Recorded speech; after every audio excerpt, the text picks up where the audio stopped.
It was one of the worst situations of my life, and I was absolutely avoiding it. And to the fact that I felt so weakened and defeated Mhm. that I was stepping back, going, "Oh my God, what am I going to do?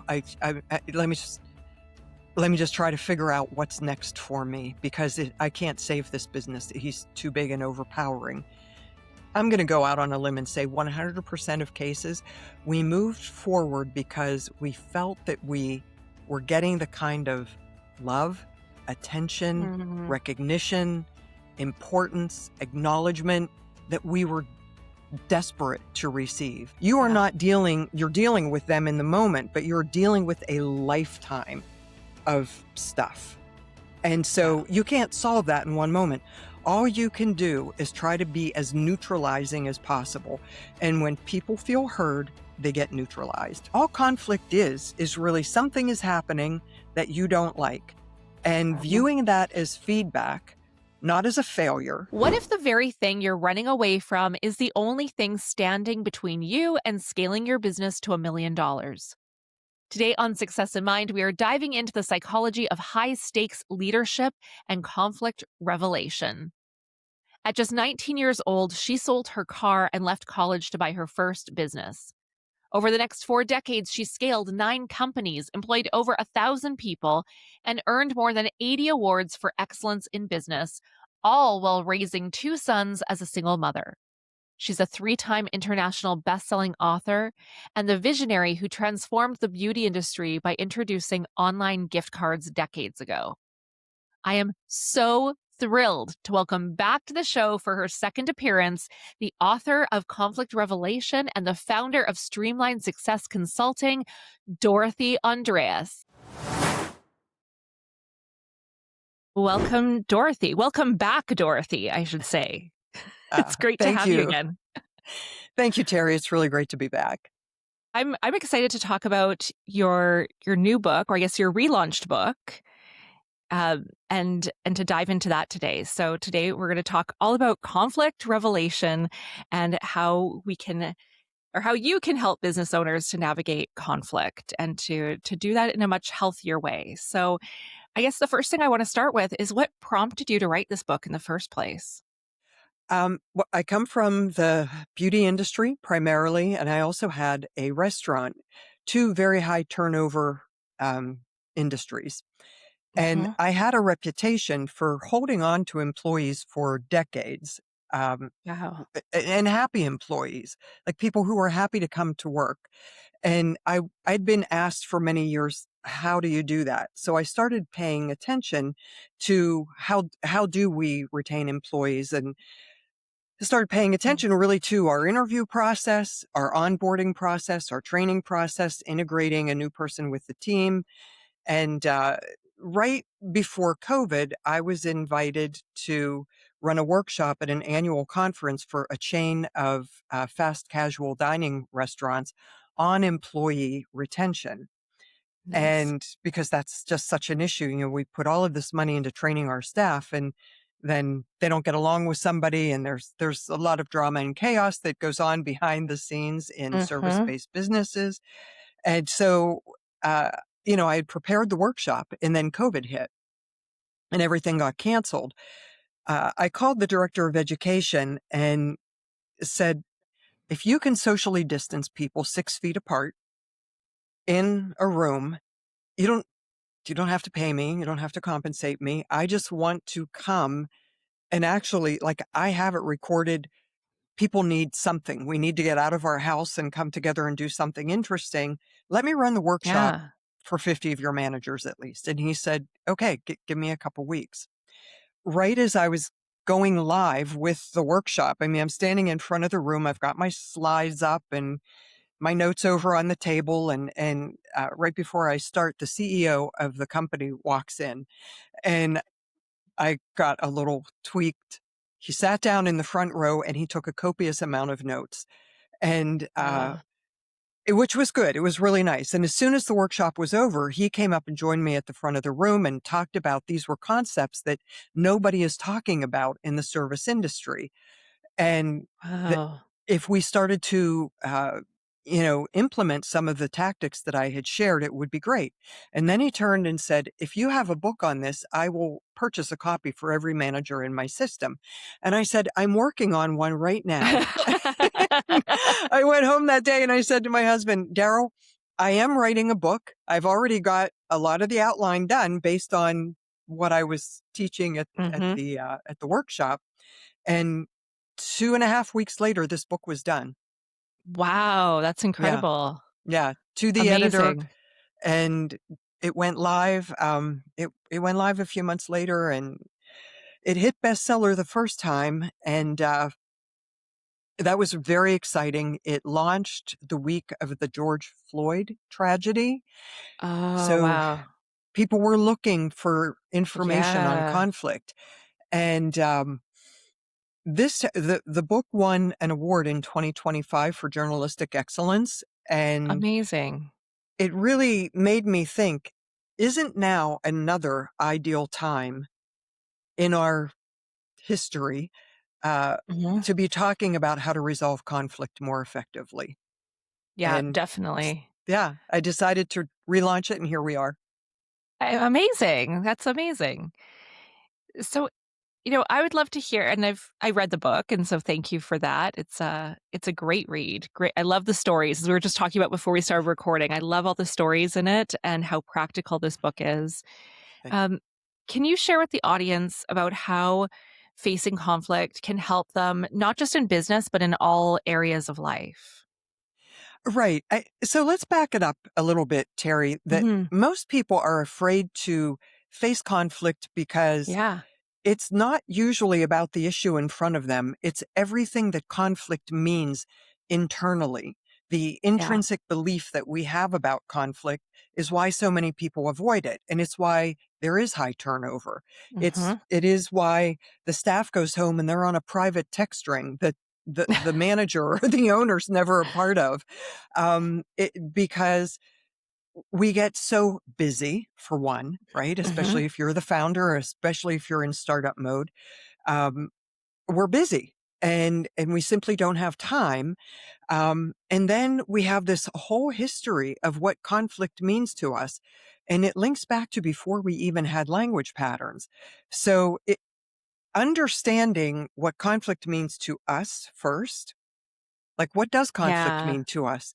Does it mean they don't love us? Does it mean it's loud screaming? Does it mean we don't feel safe or secure? Or does it mean Mhm. there's a control issue? Does it mean danger?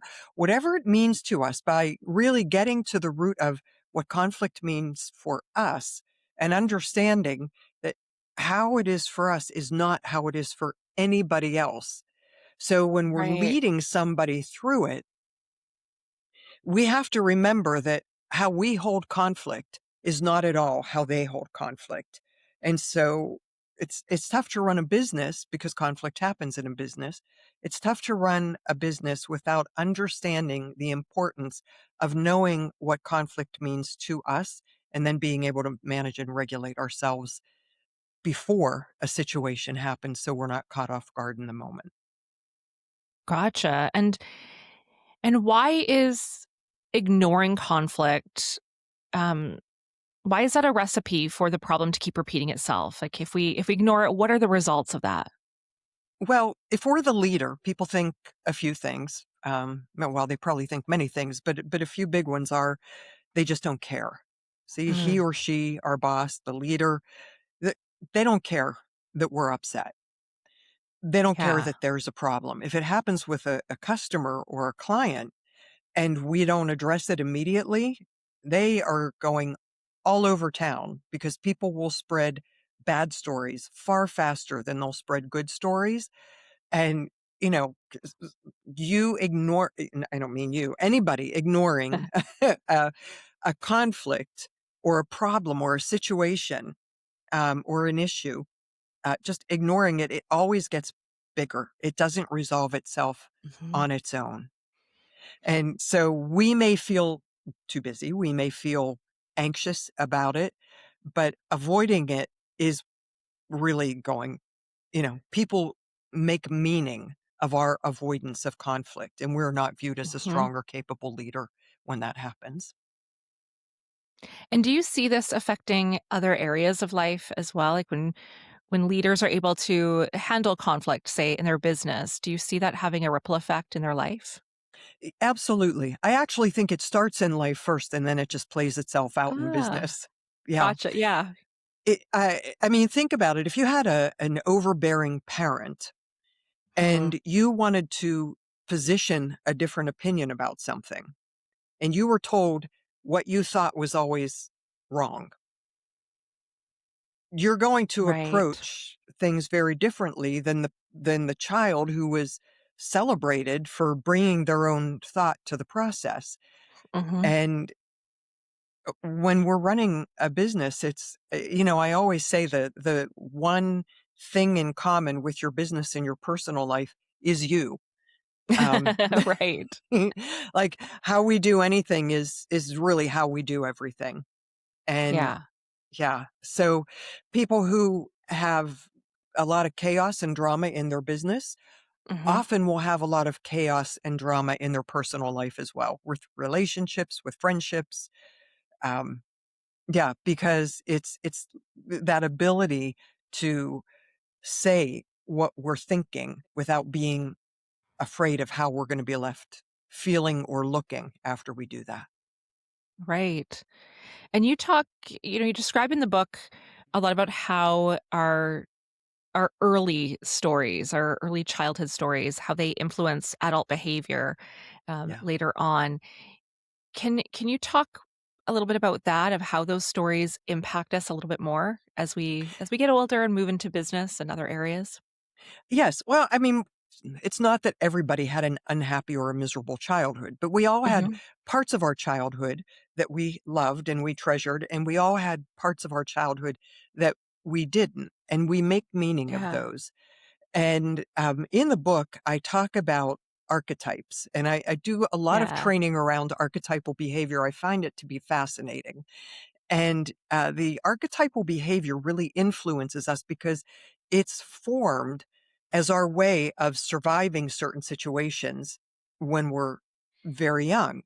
Um, Mhm. and I'll use the victim one because that's a very common one. Almost all of us have some level of the victim archetype within us. When we're Yeah. young and we don't get our way, as I just spoke about, somebody doesn't want to listen to us, or Hmm. we have mean siblings, or somebody really doesn't listen to us and they don't understand us. It's easy to start to say these things happened to me. This happened to Yeah. me.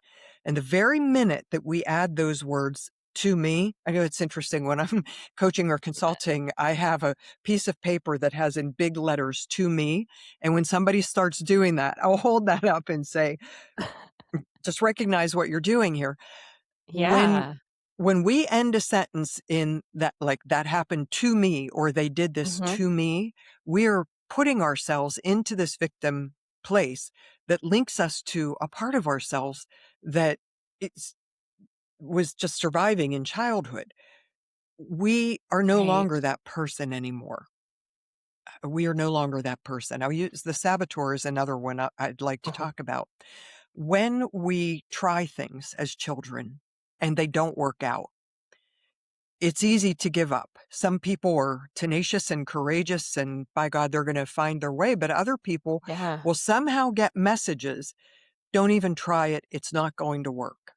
Hmm. And they are very content to sit on their couch and play video games, or not go out and try playing kickball in the alley because they're Yeah. told they're a wimp or whatever it is. When when we grow up believing that, like, I shouldn't even try it, I'm not good enough. I think Hmm. schools do this. They put us in early grades. You're put in the slow learners, the medium learners, or the above average learners in a classroom. You're broken down into Yeah. usually 3 groups, right? If you're put in the group of slow learners, you're being told you can't learn Hmm. at this level. That's why I love that movie Stand and Deliver, an old one, but such a one of my favorite movies of all time. Nice. And, so when we grow up, we that message is still in there until we interrupt the pattern of that belief. And once we Yeah. interrupt the pattern of that belief, we can let go of it and we can say, "Oh, that that was what I was told by somebody else. That Mhm. label was assigned to me. I didn't create that label. I just received it and accepted it. And now here I Right. am 30 years later, 20 years later, living as if what somebody told me about myself when I was 6 years old is true. Well, maybe it Mhm. was true then, but it's not true today unless you give it the meaning to make it true." And then would you say that, like, with that saboteur role, that it becomes a self-fulfilling prophecy? Mhm. Absolutely. I'm a huge believer in manifesting, that Mhm. we attract what we think about. And Absolutely. when we have this often subconscious, unconscious belief that we don't deserve or we're not good enough or we're not worthy of, really, I think is the Mhm. foundation of it all. We're not worthy of this level of success. We're not worthy of getting the degree, or we're not worthy of making that much money. We're not worthy of having a great relationship because somehow we believe we are fundamentally flawed. That's Mhm. what we attract because that's what the power of the subconscious mind, that's what it's telling us. Yeah, absolutely. Yeah. How do how do you coach your clients in beginning to break those patterns and those behaviors? Yeah, I mean, my particular way is we Yeah. start out by talking about what brings you tension today, and then we Mm. go into a much deeper process. It's usually a long and, kind of meditative state where we are going Yeah. back to those earliest experiences, sometimes the experiences that are deeper than memory, that Mhm. something happened and we made a decision, and we usually Yeah. never go back and stop and think, this happened and I made a decision about it, and I'm living my life as if that decision is the only way. So there's four pillars that my consulting operates on, and it took me years to formulate these four pillars by Yeah. really observing what we all do as humans with Mhm. things.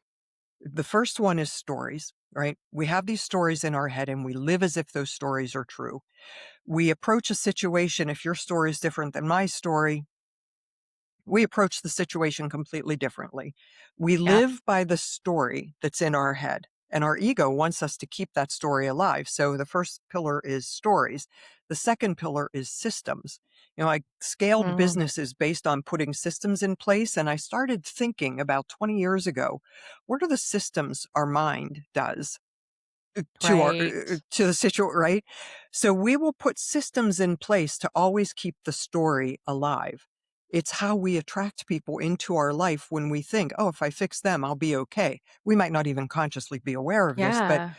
we put systems in place to keep the stories true because our innate bias I is we're always looking for what already tilts our way in terms Mhm. of anything. The third Yep. one is filters, how we filter in and filter out information that doesn't fit the Mhm. system that keeps the story to be true. And a Right. simple example of a filter is when we're telling ourselves, I can't find my keys. And the keys could be right in front of us, but we are telling ourselves, I can't find my keys, right? And then we see them and we're like, how did I miss those? Well, our Yeah. mind listened to us. Our Mhm. mind said, "You're right, you can't find those keys. I'm not gonna let you find those keys." When we relax, relaxing is the key. When we relax and Mhm. let go of the fear of, "Oh my god, what's wrong with me? I'm so forgetful. Do I have dementia? Is this early onset Alzheimer's? Where did I put my keys? Did somebody move my keys Yeah. and forget to—" We go into these massive amounts of stories, but all we're doing is filtering in or out the information that aligns with what we've already told ourselves. In this case, I can't find my keys. And then we're left with the conflict, the final pillar. What is the conflict that you are left with? Because the conflict we are left with, in my experience, is always a result of the story you started with, how you kept the story to be Mhm. true, how you accepted or denied information that was not in alignment with your story. And now you're left with the problem because the story Mm. might not have been true. So, Right. yeah. Yeah, And it's that could pretty be yeah, that'd be pretty powerful, I would think. And also could be very confronting for people to start recognizing that, oh, these stories aren't true. right. And yet I Well, base my whole life around them. here's the part. I mean, I jokingly say this, but it's true. Get the vomit bag ready, right? In order for me, well, I'm probably dating myself, right? When we used to have those on airplanes, I don't even think they're on airplanes anymore I don't know because if we do, yeah. right. We used to be so afraid that flying would make us sick that now we've normalized flying so Wow. much we don't need them anymore because it's just a Yeah. regular part of human behavior. But it wasn't at one time. Um, Oh. when we want to go back and deconstruct the story, so we'll go back to how I do it. We'll go into a deeper process. We'll go through that filter. We'll start to see Mhm. patterns. And then to really get to the other side of it, and this is really the hardest part, we have to look at the people who raised us. Mhm. And I don't go too deeply into this in the book. I touch on it a little bit because Yeah. it can be very confronting for people. Because Yeah. how do we look at the people who raised us, who we love? Sometimes we don't love them, but they Mhm. raised us. How disrespectful to see that they were a part of the problem. And when we start to see the way they were, and then we can separate ourselves and go, well, okay, yeah, my mother was just that way. My mother was just that way. And instead of me believing I have to be just like her, I could Mhm. recognize that that's how she was. And I don't have to be like her. And she's still going to love me, whether she's alive or dead. Uh, it's really hard to look at our parents or our early caregivers' part in how we develop these concepts that we live by. Mhm. Um, a- and really, when we go back and see the truth about it, we are equally as responsible because we adopted these beliefs and we live by Right. them. Yeah. Yeah. Yeah, absolutely. And I can see how that influences how people handle conflict. Yeah. As you're talking, I'm thinking about my own family. I'm going to expose myself a little here, but I'm thinking my own family, conflict was never dealt with. Like it was push it Mm. down, ignore it, don't talk about it, or you would just be cut out of the family. That's how conflict was handled. You were now the black sheep and you're not invited to dinner anymore. That's it. Wow. Yeah. So, Common. yeah. Very. Yeah. Yeah. Glad to hear that's common. I thought it was just my family. But yeah, that was it. Yeah, I mean, Terry, for me, it was when there was conflict, my mother would cry, my mother would Mhm. deny, and she'd try to hide it from us. But we're kids in the house; we know our mother's sad. My Yeah. father would just sort of disappear. He would just sort of disappear and go do his own thing. He was often the source of the conflict. But while I fashioned and positioned myself always to believe I'm more like my mother, which I'll get to the downside of that belief in a few minutes, linking to certain things, I Mhm. really see that how I managed conflict was so long was avoiding, much like my father. And how I did it was I buried myself in work. Oh, I- yeah. I would just, it's no coincidence that I opened my first business when I was 19. I gave myself the playground to go deny conflict in by working. Yeah. And if I'm working hard, I'm doing something good. And well, the Mhm. conflict is going to happen anyhow. Um, and if I wasn't working, I was studying, I was reading, I was learning, I was doing whatever and living in intense Yeah. conflict. But as long as I could escape it, like it was my addiction, really, as long as I could escape it to work, which felt safe and well, that's honorable, right? You're working. Mhm. I could avoid it. How I saw that I did it with my mother. This was really interesting. Our mutual friend, Jeff Faldalin, who was coaching Yeah. me, this is about 6 or 7 years ago. And I said, Jeff, I am currently coaching 5 powerhouse women. I mean, like Mm. Mensa smart, intelligent women running businesses, doing really, really great things. And they all have these crazy mother issues. I never had a mother issue. Why has the universe sent me these? Why did I attract these 5 Mhm. women? And he said, are you kidding me? Your mother issue is way bigger than your father issue. You've just not addressed it yet. And I was Yeah. so angry at him. I remember getting off the call and I'm like swearing under my breath, right? And then it hit me. Oh my God. I have the weaknesses that I saw in my mother, I have Mhm. emulated because I believed if I made myself kind of her crutches, I mean, this is like as an adult, right? As a 40-year-old woman, Yeah. it's okay, mom. I understand exactly how you feel. I so often feel the same way. I believed that I would Mhm. alleviate her pain by taking some of it on myself and making myself Wow. her crutch. This is really apparent around the money story. Gotcha. Yeah, Yeah. yeah. Oh, yeah, so interesting, and yeah, Jeff's good at that, getting right to the cutting right to the root of the problem, yeah, he Yes, gets there.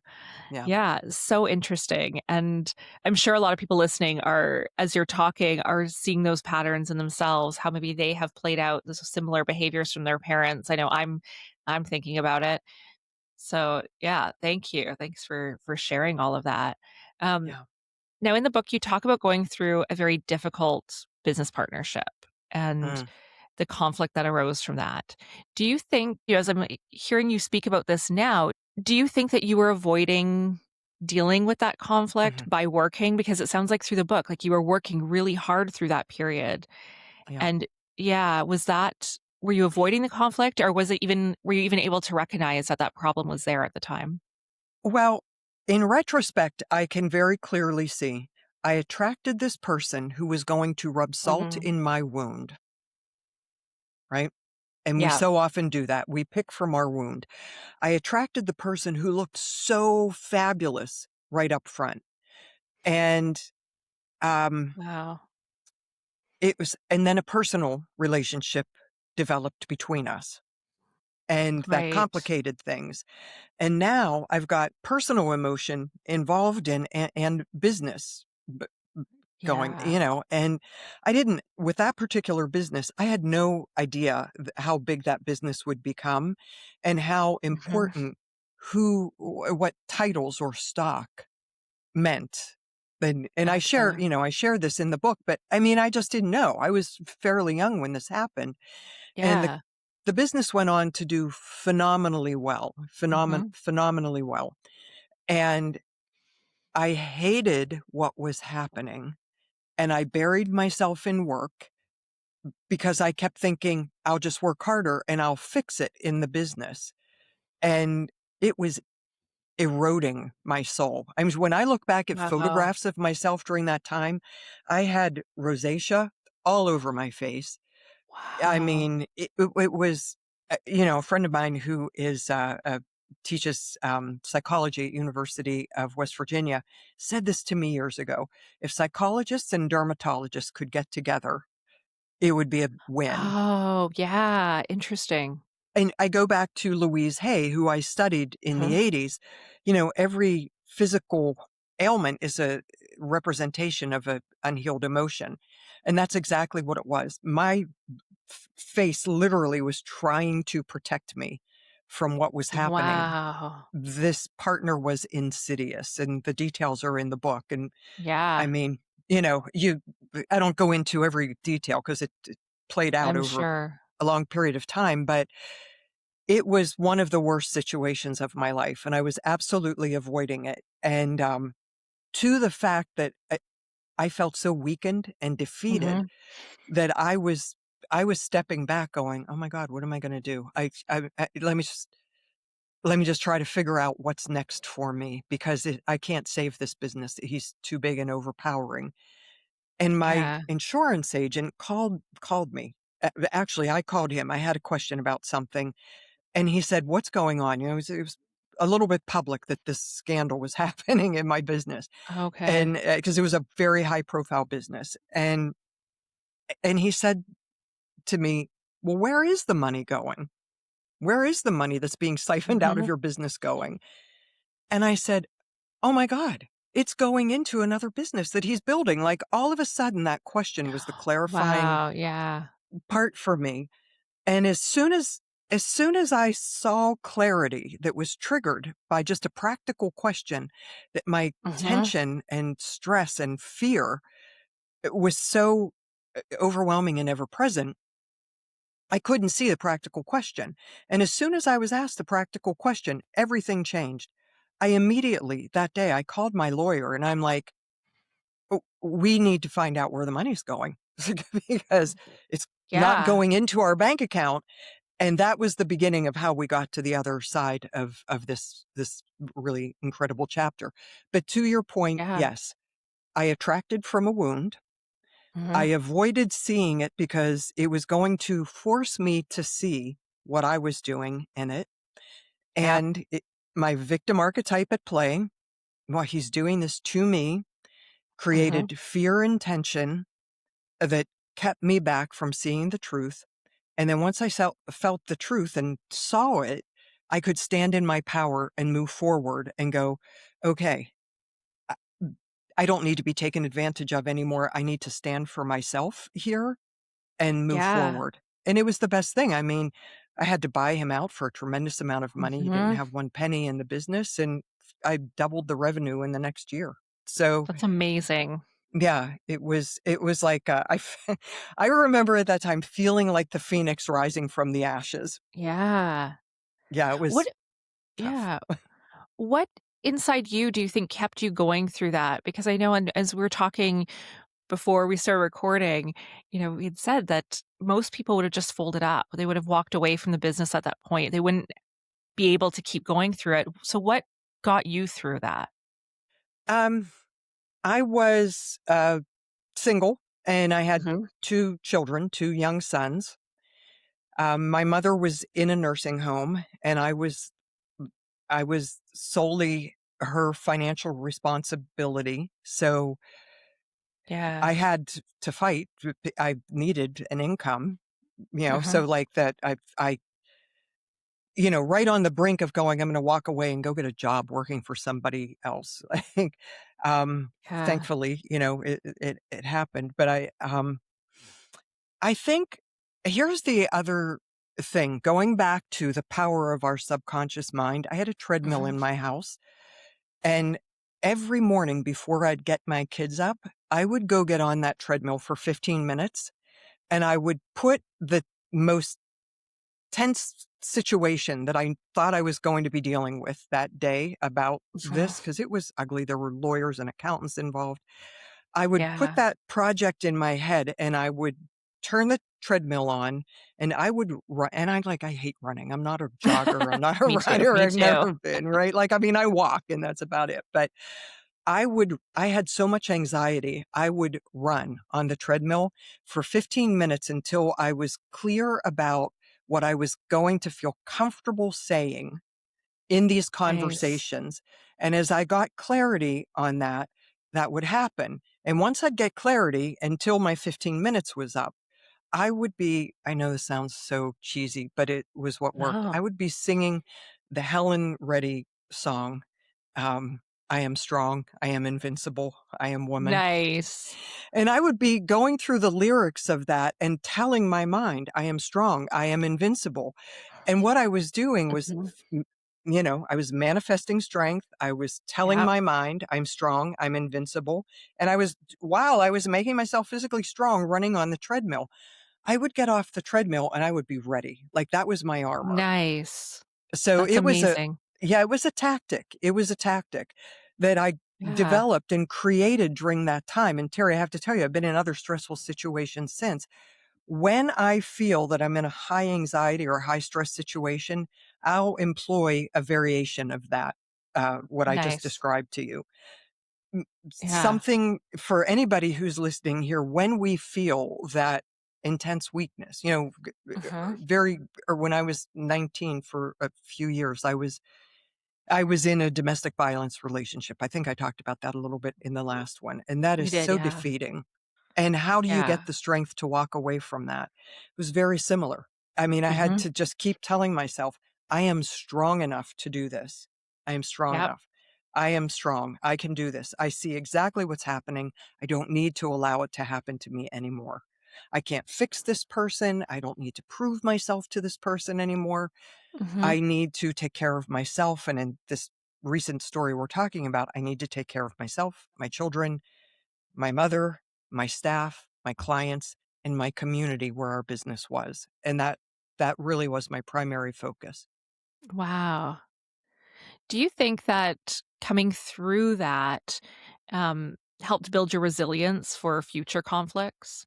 Absolutely. Absolutely. Yeah. Because, eh, I mean, growing up, I was like the wimpy kid. I was, for volleyball, I'd be picked first because I was tall, but I was like a scrawny kid. So I sort of had this belief, going back to how we believe things about ourselves, that I Mhm. was a wimp. And so I innately believed I wasn't strong enough to overcome many situations.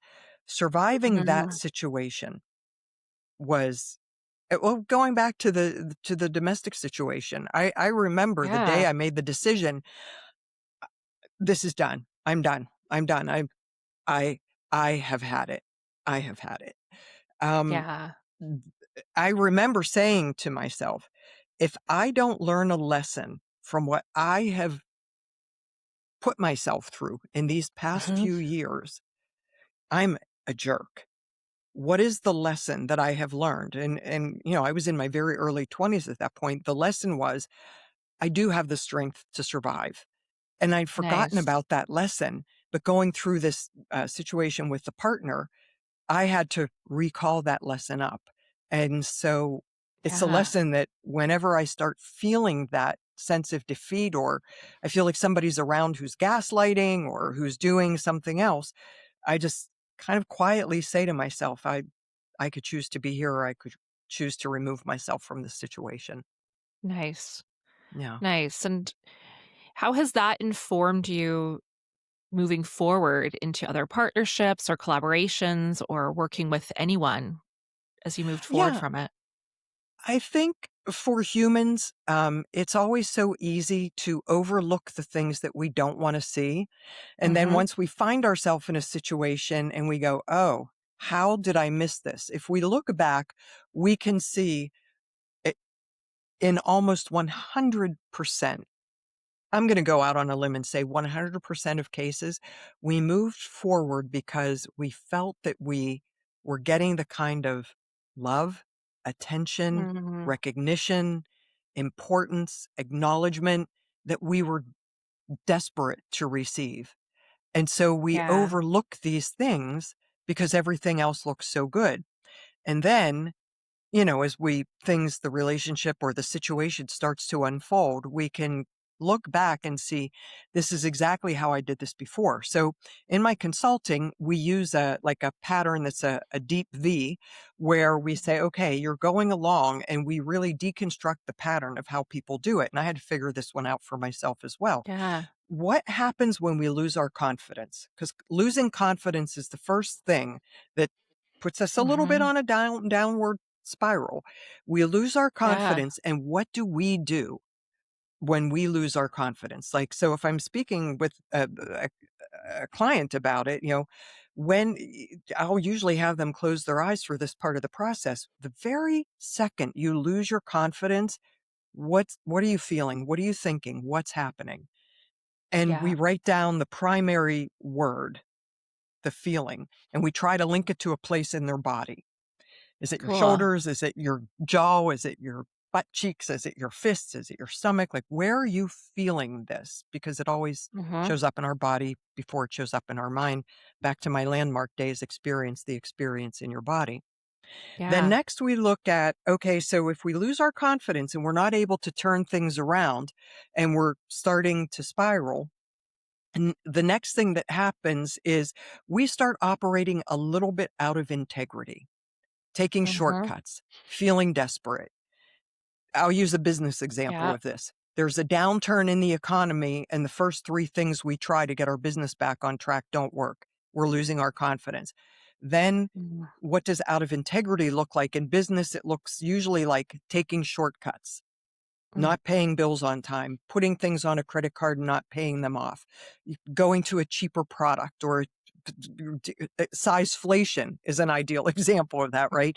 We Yeah. start offering less for the same money. And then the third thing that happens is, if we're still going downward, we're operating outside of our values. the things that we Yeah. truly value in life.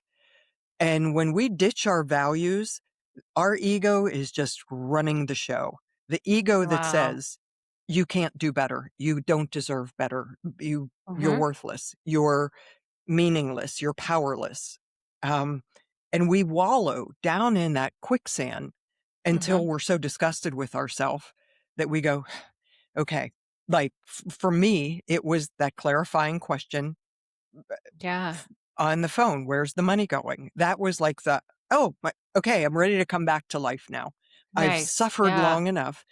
And when we start coming back without even knowing it, the very first way that we're operating from our values. And Mhm. once we start operating from our values, we're being true to ourselves. And then we Yeah. start operating with more integrity. Okay, you know what? I'm not going to take this shortcut. I'm going to go Mhm. through it. I'm going to go through it Yep. here. And then we gain our confidence back. But this time, if we lost our confidence here, we gain our confidence up here because we have just survived this Yeah. situation. And Amazing. yeah. So for anybody who's listening, taking yourself through that little, deconstruction process of what your pattern is really helpful because then we can recognize it and we could go, oh, Yeah. is this it? Is this what I do? I'm doing it again. I've lost my Mhm. confidence. What am I going to do? Am I going to spiral down or am I going to take a step back, take a Yeah. breath, that power of the pause, and not let us get ourselves into that dark space? Yeah. Oh, that's such great advice. I love everything you just said. I think is so valuable for everybody listening. Mhm. Thank you. Um, what would you or how would you guide your clients through entering into a partnership based on your experience? What advice would you give them? Yeah, it's really interesting. I've been brought in to mediate partnerships or to talk with people beforehand. Um, Mhm. So you want to get this done before the paperwork is signed, because if the paperwork isn't signed before Yeah. $1 is made in the business, everything changes. The very minute that the Wow. first money is made, if there is not an agreement in place, it's going to be very different because as soon as money comes in, money represents Mhm. power to so many people in partnerships that people start vying for, I did this and you didn't do that, or you were supposed to do that Right. and you didn't, and now it's impacting me. So Mhm. with a partnership, I actually speak a lot about this in Build a Million Dollar Beauty Business, that book. There's a Nice. whole section in there on choosing a partner and how to vet that partner. But I would say firsthand, you want to have different skill sets. Yeah. Like you don't want a partner who can do exactly what you do or thinks like you do. You want a Mhm. partner who has really specific, superior, and unique abilities in the areas that you don't. Yeah. And that Yeah. and that there's always clear lines of communication. And Mhm. then you want to create before anything is done, who handles what and how do we manage uh, issues, right? You want to get them Yeah. before it's actually a conflict. So it might be something like you're going to meet every Friday morning. You're going Yeah. to report on what you did. I'm going to report on what I did. You're going to report your challenges. I'm going to report my challenges. You got to be completely honest and authentic here. Mhm. Then let's come together, talk through it, make some suggestions. Let's create a plan. And then Mhm. let's go back to work and let's reconvene next Friday and see where we are. That's an ideal way Yeah. for a partnership to very much like a marriage, right? So if you're looking at a potential partner who has not does not have great communication skills, Mhm. that could be an issue. So you want somebody who has great communication skills, who doesn't fly off the handle because that will leave you cleaning up a mess. You want Yep. to have the agreements in place. How do we do things? What's the percentage? When a partnership is forming, um, I always say, I know it's early and all you're so excited about what you're building here, but let's Yeah. look at the exit. If something goes wrong, if one of you gets sick, if one of you has a Mhm. family emergency, how are you going to handle this? Let's talk about the worst case scenario and let's build Mhm. that into the paperwork. So should that time come, we have something we can fall back on when we're in an emotional state. And Yeah. that is really helpful. Then, once the partnership is formed, if you've got employees or you've got clients, um, both employees and clients, there needs to be a clear line of you go to this person for this information, you go to this person, that person for this information, so Yeah. that there's not an overlap. And if one person goes to both people for the information, you got to be really careful. They're not triangulating, which I speak to in the Mhm. book. They're Yep. not in there triangulating, trying to get you on their side. That Yeah. and that's really communication between the partners. Perfect. Perfect. And what would you say to a business leader who's maybe in the thick of it right now and has a big conflict they're dealing with or not dealing with? Mhm. Where do they start? Well, if you walk into a situation and there's something brewing, you just Mhm. have to sometimes you just have to again, the power of the pause. Go step into the restroom, get yourself regulated, realize how you show up is going to have more impact on the outcome than anything. Yeah. Um, so the clipboard, like my favorite accessory, was the clipboard. I learned Yeah. this decades ago. We were in Rimini, Italy. I was co-producing a show, people coming from 4 continents to the event. It was an award ceremony, um, Mhm.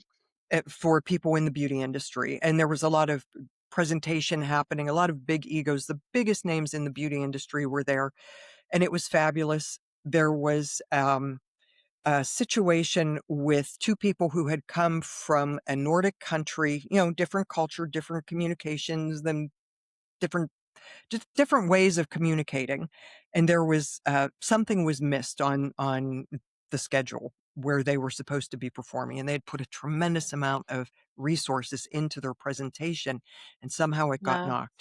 knocked off the schedule. I watched the person who was managing that part of the production kind of blow it off because she was busy and she was exhausted, and Oh. I could see steam coming out of their ears. I happened to Mhm. have a clipboard in my hand, and I thought, "Oh my god, I've gotta diffuse this." At this point, I'm like Mhm. 35 years old, right? So I don't have the life experience I have now at almost 65, but I knew enough Yeah. to go, this needs a lid on it right now." So I went over and I said, "I want you to know that I just witnessed this. I'm the co-producer. Mhm. Um, let me let me get your information." And I wrote it down, and as I was writing it down on the clipboard, I could literally see their shoulders drop.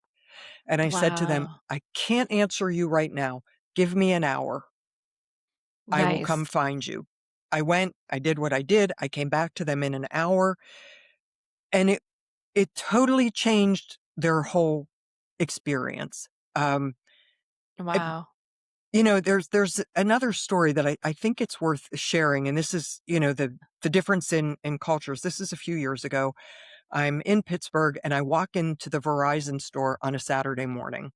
So if anybody has ever gone to the Verizon store, you get in Mhm. line and you're there for a long time, especially on a Saturday morning. I would go back on a Tuesday afternoon the next time, I think, right?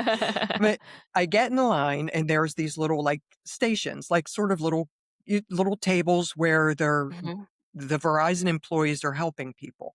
And as we're in line, there's a very young girl. I'm going to say maybe 20, probably maybe a part-time college job she has there. She's the employee, and there's a woman who's about my age, right? We didn't grow up with cell phones. We didn't grow up with Mm. technology. We Mhm. didn't grow up with any of that. And so if you are a person who didn't learn it, it's intimidating to you. So the Yeah. lady is over there and she's asking a question, and the girl is responding to the question as if the woman already knows what she's supposed to know. And the woman is Okay. getting more and more frustrated because she's not being heard. And this is the biggest issue that Mhm. causes breakdown is Mhm. miscommunication. The woman is not being heard. She's raising her voice. The young girl is raising her voice, and people in line are starting to turn and look. So it's me. I'm standing there, volcano mouth. I'm like, I'm going to step in and stop this because the woman was now shaking and she was starting to cry. Wow. And, she was maybe a few years older than me, but it was, it was not going well. And the manager wasn't around. There was no senior person around. So I go over and I very gently insert myself. I put my hand gently on the back of the woman who's upset and I start like patting her Mhm. back. And I looked at the girl and I said, I'm sorry, I couldn't help it over here. Um, she is not quite understanding what you're saying. And people of our age and our generation didn't learn what you learned. Can you back up? Can you slow it down a little bit? Nice. And I looked at the woman and I said, Can you just tell her what the actual problem was, or the question, whatever it was?" And it instantly diffused the situation. I Nice. stayed there until they finished the communication. The lady left. She was happy. I went back and got in line. When I got up to my desk, the manager came out and said, "Somebody just came back and told me what you did in the store. How did you do that?" I said, "Wait, I have a book for you. Yeah. It's in my car. Let me Perfect. bring it in." Um, it was such a clear example of how Mhm. one person thinks they know how the other person is thinking, and the other Yeah. person is feeling not heard or understood. And all that Mhm. we need to do is just take a breath, de-escalate, and get to what's the truth? Yeah. What's the truth? Oh, so good. I'm so glad you shared that story. That's such a powerful story. Oh, thank you. What is there ever a time when a leader needs to step in immediately when there isn't the moment to take a pause and they need to act quickly? Yeah. Yes. Yeah. Yes, there absolutely is. I'll use a business example. So if Mhm. you have a client who is in your space and they are not happy, and you Mm. have, let's just say you have a receptionist or a staff person or somebody who doesn't have the experience, the life experience to understand how to calm this down. And this should be part of anybody's training process. Let's have scripts, right? In my business, we had scripts. If the person is upset Yeah. about this, this is how you respond. And we practice them in our trainings and our monthly meetings. We practiced our Nice. scripting so that we always had something to go to. So as a leader, you want to give yourself a couple go-to scripts that like you have on a shelf in the toolkit of your mind. And so you walk Mhm. into the situation and it is escalating. It is out of control. The first thing you want to do is say, "Excuse me, I understand that there is a situation here." So you're acknowledging the truth. Yes, there is a situation here. Yeah. I'm the manager. I'm the owner. I'm the leader. I'm the person on duty right now. I really want to know what's happening. Can we just take a breath here? Let me get a notebook. Let me get a pen. Really important step. I want to write Mhm. down what's happening so I understand what is happening for each of you because it's clear that there's a misunderstanding here. How about if Nice. we take this over to this room? You want to get them away from the audience who's watching this happen, if that's the case. Let's move over here and let's sit down. And you're talking in very calming, you know, Mhm. and as you get them over there and you sit them down, one person could still be really irate and they're really, and again, you have to remember it has less to do with what's happening and more to do with their lifetime projection of Mm. uh, how they manage conflict. You are Yeah. not dealing, you're dealing with them in the moment, but you're dealing with a lifetime of stuff. And Yeah. so you can't solve that in one moment. All you can do is try to be as neutralizing as possible. And when people feel heard, they get neutralized. And so you want to sit them down, you want to understand it, and then you want to say, what does it, again, I'm generalizing here, but what would you like Mhm. to see happen? In other words, what would a fair outcome look like to you? Yeah. And you say the same thing to the other person, and then you reiterate it so they both feel very heard. The more heard they feel, the more calm Mhm. they're going to be.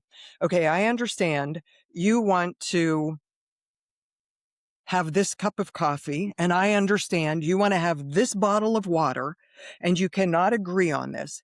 How can we come to terms right now that this can't happen and this can't happen, but what can happen? Let's talk about what can Nice. happen.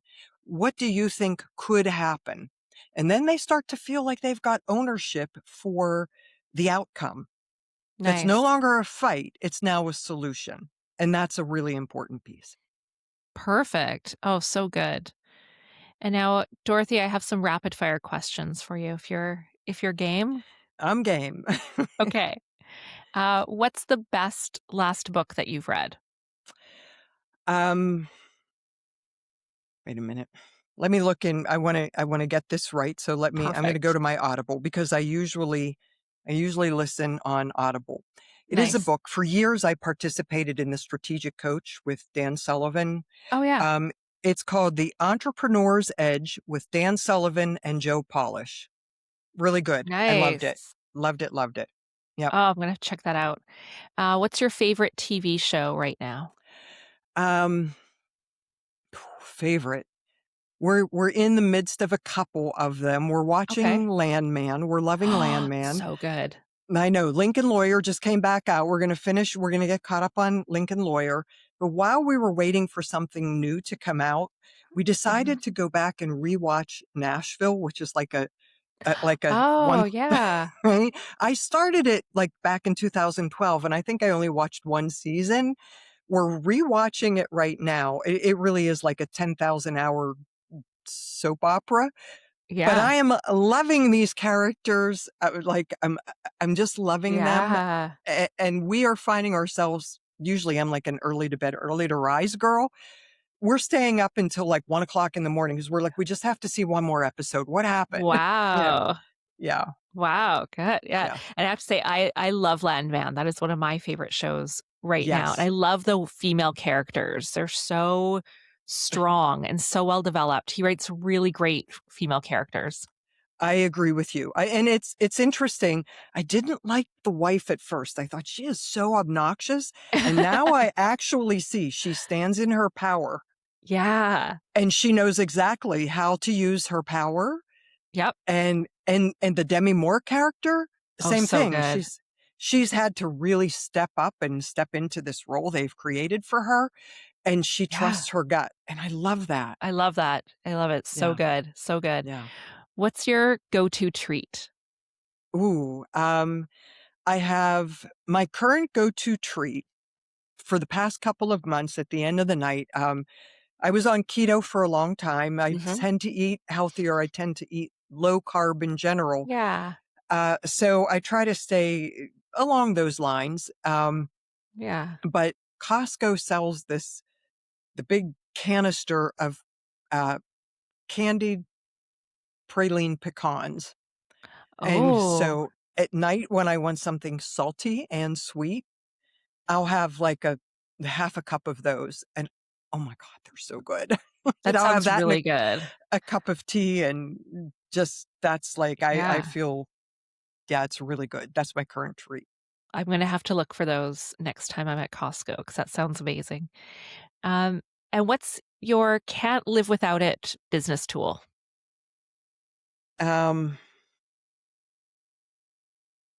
my can't live without it tool in life is remembering that I am responsible for every single thing in my life. Mhm. And I think that that goes over into business. If something is happening in my business, um, it's because the buck stops with me, right? Yeah. And so I get to really look at what is the result that I have created. And the result that I have created is the truth I'm living with today. Mhm. And if this was the result I created and I take responsibility for that result, what do I get to do differently? So Nice.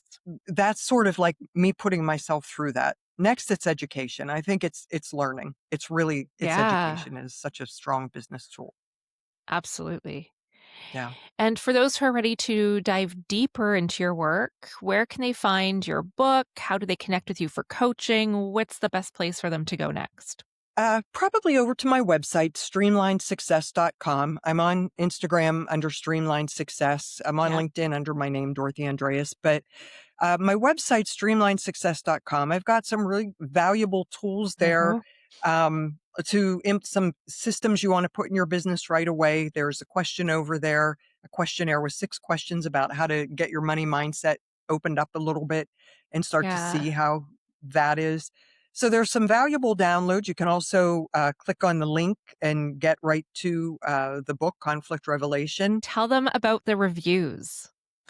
For anybody who reads the book, I appreciate your review so much because your review helps other people who are interested in resolving conflict know that this is the book that they should read. Mhm. The power of you putting a review up about any book on Amazon is really important. So for anybody who does, go ahead and post a review. If you send me a screenshot, Dorothy at Streamline Success is my email, or DM me. If you send me a screenshot, I will send you a recorded training that I did specifically for the readers of this book, that it's really clear on what to do next after you read the book. And I would love to send you that training. So please post a review and share that with me, and I'll send you the training. Amazing. Thank you so much. And it just, if I'm sending out a newsletter, I Mhm. always keep it to less than a 1-minute read. That's like I Nice. read my emails and I time them so that it's less than 1 minute, because why Conflict Revelation book is so brief is business people are busy. We don't have a lot of time. And Mhm. every email that you will ever get from me is packed with value. And there's usually 2 or 3 steps you can take to change something right now. And Nice. yeah, I'm not like, it's rare that I'm selling something in a communication. If I'm selling something, you see me online promoting it, but that's it. So yeah, and Perfect. my podcast is Streamlined Yeah. Success. And thank you. I want to thank you for anybody who's listening. Oh. I had been thinking about a podcast for years, and I just thought that's so Mhm. daunting. That's so overwhelming. I don't have time to learn how to do it. And, you know, Teri, I met you through our mutual friend, Jeff Allen, we were just Yep. speaking about, and I registered and I took your training. And from that training that was so approachable, implementable, 10 Nice. days later, I had produced my first podcast and I did it myself. And I'm not Yeah. technical, right? And it's been a really great experience. Good. Last night I was at a Super Bowl event and a neighbor mentioned the podcast, and he's going to be my next guest. Oh, And fantastic. yeah, it's really great. So yeah, I would highly suggest, if anybody hasn't trained with Terry yet, to also do that. It's Thank really you. it's fun and it's instructive and it's results oriented. Thank you. I appreciate that so much. Oh, So you're I will so have welcome. all of your links in the show notes to make it nice and easy. Thank And you. do you have any last words for the audience that you want to leave them with? Um, I would say that if you can shift what you believe is conflict or conflicts Mhm. happening into, all this is feedback that instructs me um, of what to do next. All conflict is really something is happening that you don't like, and Mhm. viewing that as feedback, not as a failure. If there's a conflict in your business Mhm. or you're involved in a conflict, to not say, oh my God, this is a failure, but to say, this is feedback that I get to use to learn from. And then you do that, and knowing that you are safe from everything that happened in your past. If conflict Yeah. represented danger to you in your past, it doesn't represent danger today unless that is the meaning that you give it. The situation that you're framing as conflict is absolutely neutral, and it's only given fuel by the meaning that people give it. And when you remember that, and you're safe from it because you're here, right? That is really helpful, I hope. Uh, Oh, that's very helpful. Thank you so much for being on again. Oh, thank you so much for having me. Thank you to the audience for listening. Yeah. Just an honor to be here with you and your people. Thank you. What an incredible session with Dorothy Andreas. It is so amazing to speak to someone who has not only scaled 9 companies and employed over 1,000 people, but who is also willing to be so transparent about the struggles that they have gone through behind the scenes. If you take one thing away from today's episode, let it be this: conflict is a gift of feedback. And whether you're dealing with a triangle of power in your office or realizing that your own archetypes are keeping you from that next level of success, the solution is always found in doing the deep inner work and having those difficult conversations. And if you're ready to implement the growth systems that Dorothy mentioned to scale your own business, make sure you check out her book, Conflict Revelation, or connect with her at Streamline Success Consulting. The links are all in the show notes. Thank you for being here again today, my friends. Until next time, take care, and I will see you next week. Bye for now, my friends.